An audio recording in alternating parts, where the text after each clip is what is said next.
Hello and welcome! Today we're going on a bit of a whirlwind tour through the very architecture of our societies. We're counting down the top 5 economic models known to humanity for their effective efficiency. Now, I know what you're thinking. Economics, models, efficiency? It all sounds a bit dry, a bit textbooky. But I promise you, this stuff is the lifeblood of our world. It's the invisible software running in the background, influencing everything from the price of your morning coffee to the availability of jobs in your city, to the grand sweep of history itself. So, what exactly an economic model? Simply put, it's a simplified framework designed to illustrate complex economic processes. Think of it like a map. A map of New York City isn't the city itself. It leaves out the hot dog stands and the traffic and the incredible energy, but it shows you the layout of the streets and how to get from the Bronx to Battery Park. Economic models do the same thing for economies.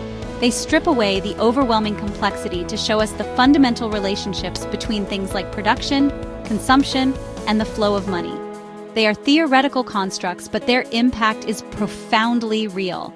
These abstract blueprints are not just academic exercises. They have been the guiding principles for governments and policymakers for centuries, shaping the destinies of nations and the daily lives of billions of people. From the bustling free-for-all of a stock exchange to the meticulously planned 5-year plans of a state, the ideas we're about to discuss have been tested, debated, and fought over. They represent humanity's ongoing, often messy attempt to answer a fundamental question: how do we best organize ourselves to meet our needs and wants? So, buckle up. It's going to be a fascinating ride. Coming in at number 5, we have the market economy.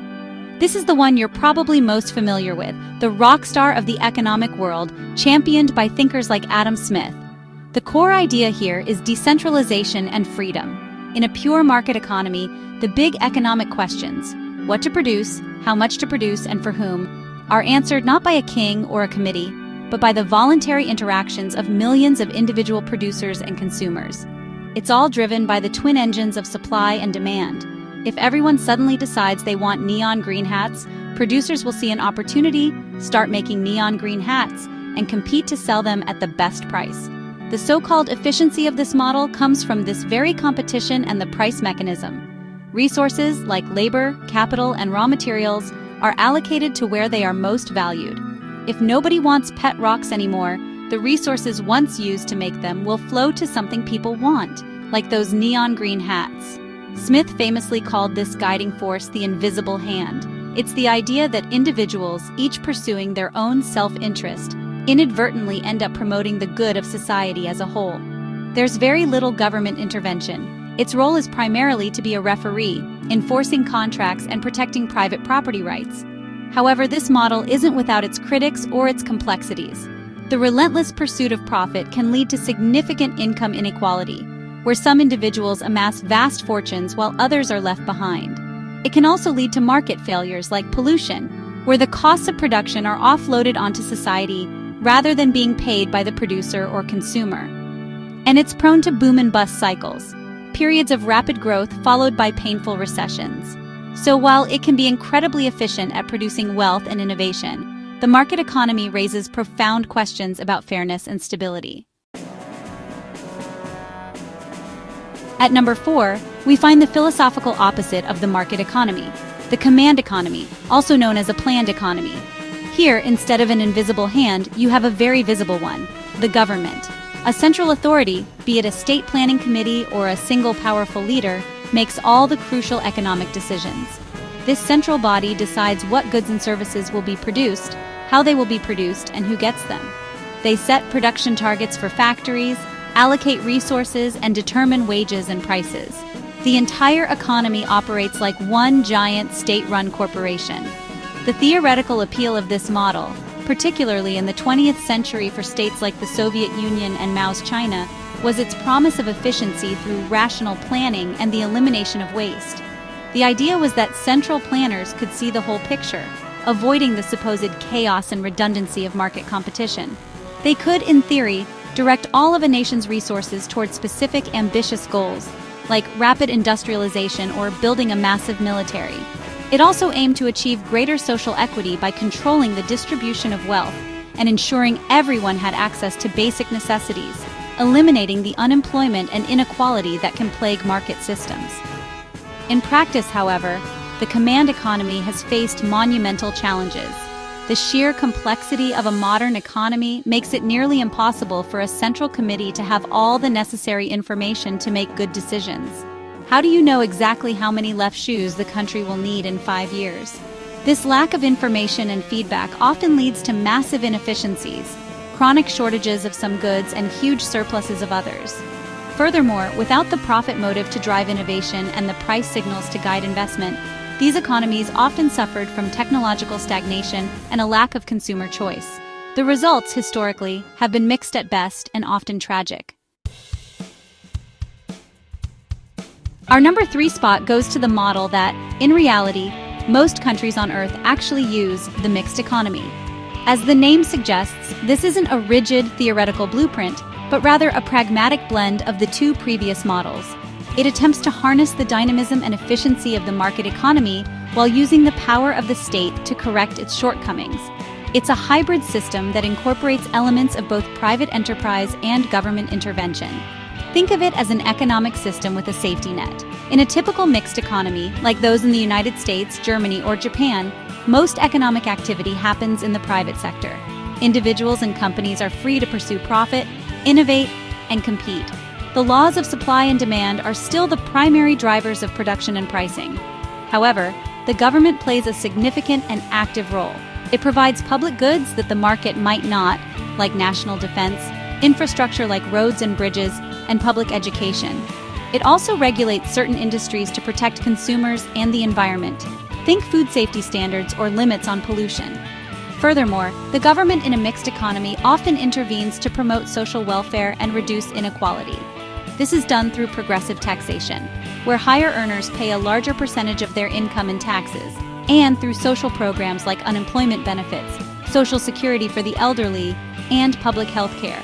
The great debate within mixed economies is never about whether the government should be involved, but rather how much it should be involved. Finding that perfect balance between market freedom and state intervention, between efficiency and equity, is the perpetual challenge that defines the politics of nearly every modern nation. Moving to our number 2 position, we take a step back in time and, in some ways, a step away from the complex industrial models to look at the traditional economy. This is humanity's oldest economic system, and its guiding principle is not profit or a central plan, but custom, ritual, and tradition. In these economies, economic roles and decisions are passed down from generation to generation. If your father was a fisherman, you will be a fisherman. You will use the same techniques and fish in the same waters as your ancestors did. Economic activities are centered around the family or the tribe, and the fundamental questions of production and distribution are answered by long-established traditions.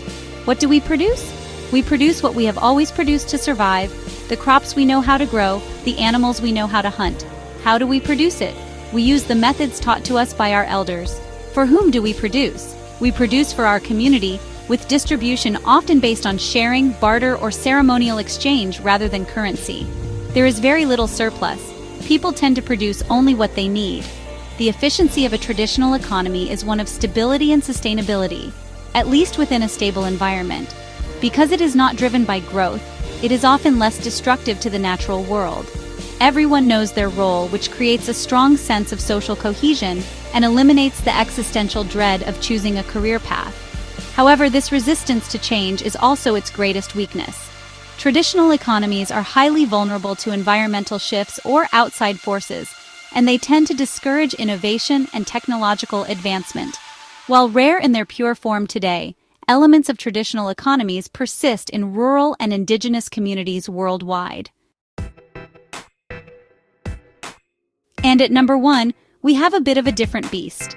It's not a system a country can adopt, but rather a model for understanding all the other systems. It's the circular flow model.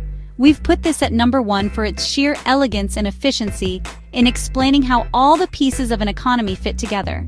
It illustrates the economy as a perpetual motion machine, a closed loop where money, goods, and services flow continuously between two main players, households and firms. It's the grand, interconnected dance of economic life.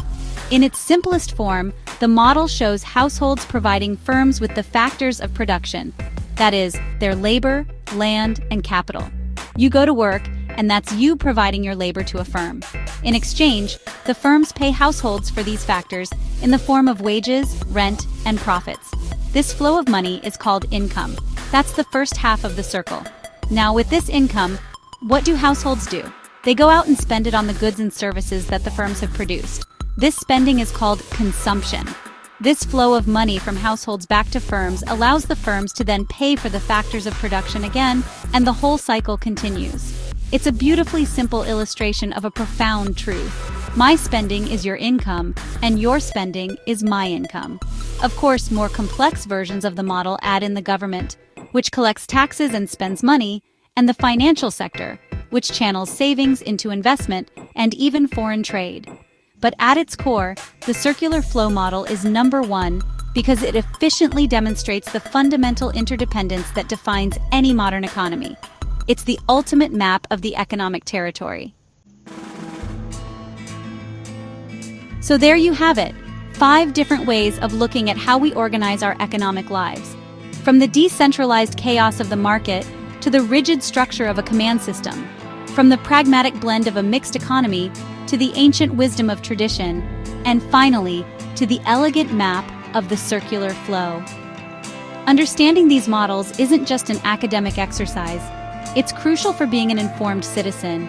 These are the ideas that underpin the political debates we have every single day about taxes, healthcare, regulation, and the role of government in our lives.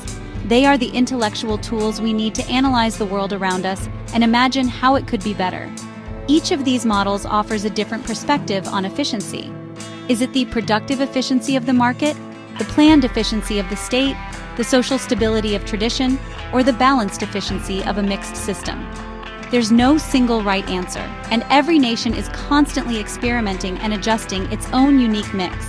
The world is a complex place, and these models, while imperfect, help us make sense of that complexity and engage in more meaningful conversations about our shared future and how we choose to live together as a society. So now I want to hear from you. Which of these models, or which blend of them, do you think is ultimately the most efficient or the most desirable? What's the right balance between individual freedom and collective well-being? Let us know your thoughts in the comments below. We read as many as we can. Thanks for watching. Don't forget to like and subscribe for more insights.